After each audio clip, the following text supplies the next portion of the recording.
Hi, welcome back to Conventus Law's coverage of the 3rd Annual Hong Kong Arbitration Week. Today is the ADR in Asia Conference.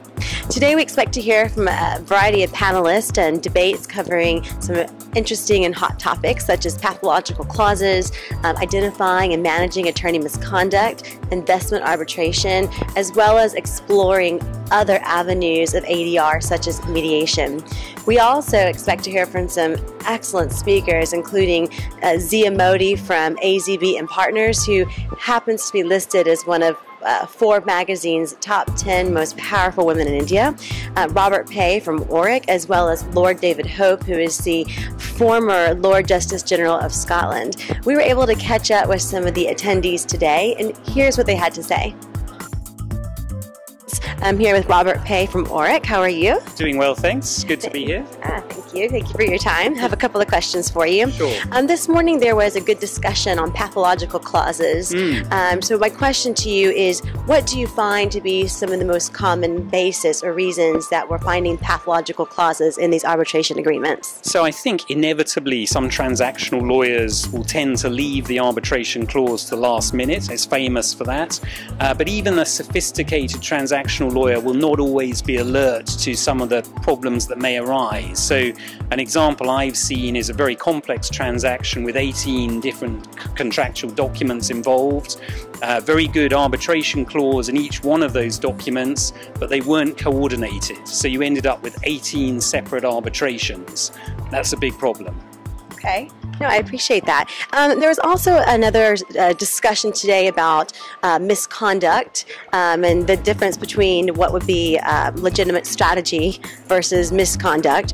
So sort of in related to that, who do you think would be in the best place to regulate counsel misconduct during the course of an arbitration proceeding? So my personal view is that the tribunal should do as much as they can to deal with that. They're obviously familiar with what's gone on. They're there at the time it's happening, and it's very important they keep control, and if counsel is misbehaving, they rein them in promptly. Now obviously there'll be some situations where the counsel conduct is so severe a tribunal's not going to be able to get on top of it. But I think in any normal circumstance they should address it and do so promptly.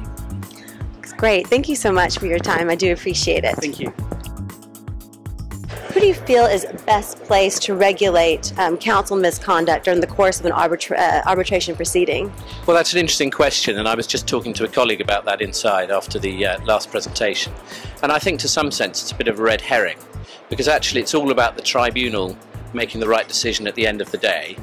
And counsel misconduct, one person's misconduct is another person's tactical wisdom. So really I think it's for the arbitral tribunal to get on with making the decision. They need to make appropriate orders in the context of the arbitration. But I think the counsel misconduct should really be something that's outside of the arbitral process. So it's for the arbitrators to take into account all of the circumstances and to reach the right decision and a fair decision. Okay. Do you ever think that there are some counsel, though, who do go a little extreme in terms of their tactics in arbitration, causing delays and that kind of? There are definitely some very extreme examples of that. Part of it is cultural, though. We had a lady from India who was talking this morning explaining that the position in India was very different. You were expected to fight every single point, whatever you possibly could. So that's one perspective, and you have to respect the lawyers who take that sort of approach. There are other lawyers who take a much more professional, if you like, professional is perhaps the wrong word, but a much more reserved approach, and you have to recognise that too. But I think the arbitrators see what's going on.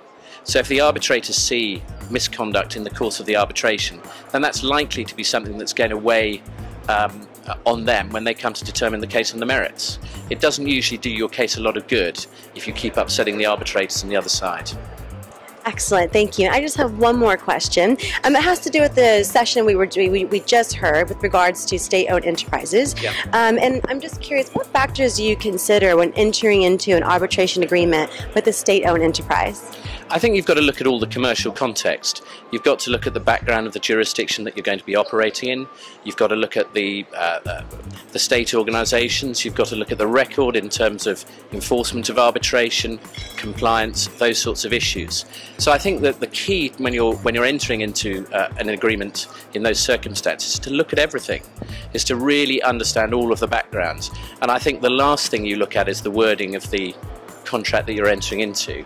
And really, it's if you don't understand all of the background culture, then you're going to come a cropper. Excellent. Thank you so much for your time. I do appreciate it. Okay, thank you.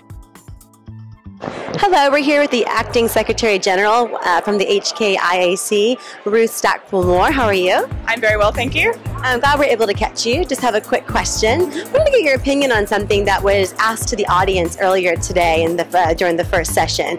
Do you think the adoption of the HKIAC model clause will effectively minimize the risk of pathological clauses? I can answer definitely in the yes category for that. It's always a good idea to use the institutional model clause.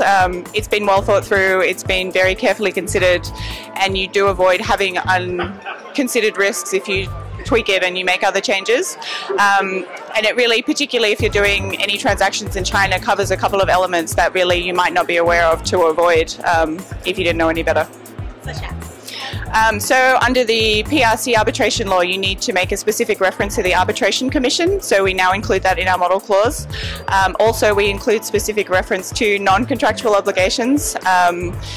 You really need to have the broadest possible scope of coverage of your arbitration agreement. And one of the tactics we see often in China is parties try and bring a tortious claim, and then they try and get the court to then take over all of the claims within that, and then you end up in court and not in arbitration. So it's a good feature, and it helps you have a solid clause that will get you to arbitration.